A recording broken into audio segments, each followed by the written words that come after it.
अच्छा। उत्तर प्रदेश में नमाज पर विवाद। राजधानी लखनऊ का चर्चित मॉल लुलु मॉल में नमाज पर विवाद हुई, जिसको लेकर हिंदू संप्रदाय ने भी वहां पर हनुमान चालीसा पढ़ने की मांग की। कईयों ने वहां पर हनुमान चालीसा का पाठ भी कर डाला। जब सियासत बढ़ी तो जो नमाजी थे उन्हें लखनऊ पुलिस द्वारा गिरफ्तार भी कर लिया गया।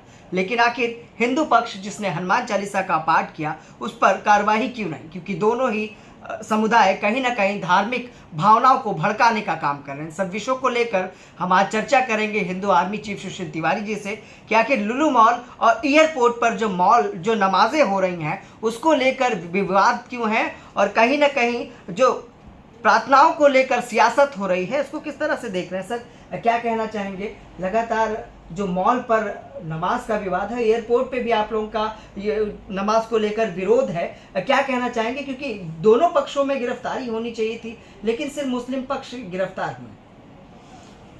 देखिए, पहली बात तो ये है कि जहां तक लुल्लू मॉल का मुद्दा है, मैं ईश्वरीय योगी आदित्यनाथ जी को हिंदू आर्मी की तरफ से हृदय से साधुवाद देता हूं।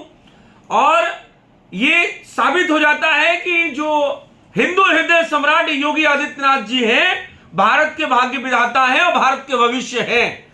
क्योंकि योगी आदित्यनाथ जी की ही इच्छा शक्ति है कि इन विधर्मियों को नमाज पढ़ने, अवैध रूप से नमाज पढ़ने के ऊपर ये इतिहास से पूरे विश्व में, इस ब्रह्मांड में, इस पृथ्वी पर इतिहास रच दिया गया कि नमाज पढ़ने पे गिरफ्तारी हो रही है। इस बात पे उत्सव मनाना चाहिए कि भारत के अंदर नमाज पढ़ने पे गिरफ्तारी हो गई और वो योगी आदित्यनाथ जी की सरकार ने की। ये बहुत बड़ा एक उत्सव का हिंदुओं के लिए विषय है। ये एक अच्छा संदेश जा रहा है कि अब ये जो अवैध तरीके से नमाज पढ़ने वाले हैं, इनकी नमाज पे बैन होना चाहिए। पहले इनके लाउड स्पीकर पे बैन हुआ, आज उत्तर प्रदेश में लाउड स्पीकर में पूरा बैन चल रहा है। ठीक है, लुल्लू मॉल ने कंट्रोवर्सी कराकर एक प्रसिद्धि बटोरी है। उनके मॉल में जो है भीड़ लग रही है, उसकी इसके बावजूद कि हिंदू बाइकआउट कर रहा है। लुल्लू मॉल ने यहां के राजनीतिज्ञों से, खासकर अखिलेश यादव जी, मायावती जी, ये अपना अरविंद केजरीवाल जैसे जो बहरूपी हैं, जो 20% की तुष्टीकरण की राजनीति करते हैं, उसी से प्रेरणा लेकर लुल्लू मॉल के मालिक जो यूसुफ अली है, उसने कहा ऐसा है कि 20% को टारगेट कर लो तो बगल में जो और मॉल है वो बंद हो जाएंगे, 20% तो आएगा ही आएगा। और जब भीड़ बढ़ेगी तो नेचुरल सी बात है, कुछ हिंदू भी फटक्के को, कुछ सेकुलर हिंदू तमाम ऐसे हैं, वो जाएंगे ही जाएंगे। तो कुल मिला के लुल्लू मॉल ने अपना काम कर लिया है। ठीक है, लेकिन विषय वो नहीं है। ठीक है, दुकान चलती रहती है, किसी की दुकान कम चलती है, किसी की ज्यादा चलती है, कोई बात नहीं। हिंदू बाइकआउट करेगा, वो हिंदू आर्मी ने आह्वान किया और हिंदू बाइकआउट कर रहा है। क्योंकि हम लखनऊ में देख रहे हैं कि लोग बाइकआउट कर रहे हैं। और जहां तक आपका सवाल है कि सिर्फ नमाजियों को अरेस्ट क्यों किया गया, तो भाई ये तो उत्साह का विषय भारत के लिए है कि नमाज पढ़ने पे अगर अरेस्ट हो रहा है, इस पे जिसको जो सवाल उठाना उठा ले।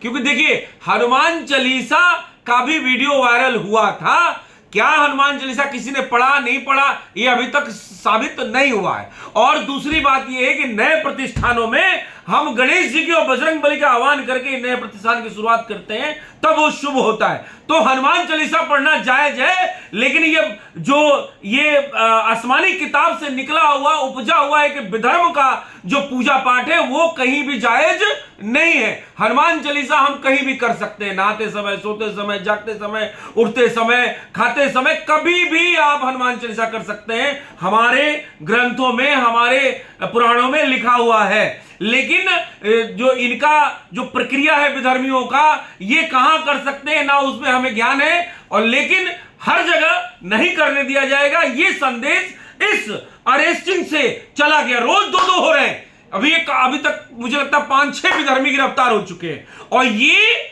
बहुत बड़ा एक ऐसा खुशी का, उत्सव का, उत्साह का विषय है कि नमाज पे गिरफ्तारी। भाई ये इतिहास रच गया। इसमें तो भारत में सेलिब्रेशन होना चाहिए। आपको बताएं, जिस तरीके से द्रौपदी मुर्मू जी राष्ट्रपति बनी है, पूरा देश उत्सव मना रहा है, मैं समझता हूं वैसे ही इस विषय को लेना चाहिए कि अवैध नमाज पे गिरफ्तारी। तुमको नमाज पढ़ना है, जाओ, जहां तुम्हारा वो मुर्दा स्थल है वहां जाके पढ़ो। तुम क्यों जाके अनर्गल जगह पे जाके गंदगी फैला रहे हो, अशुद्धिकरण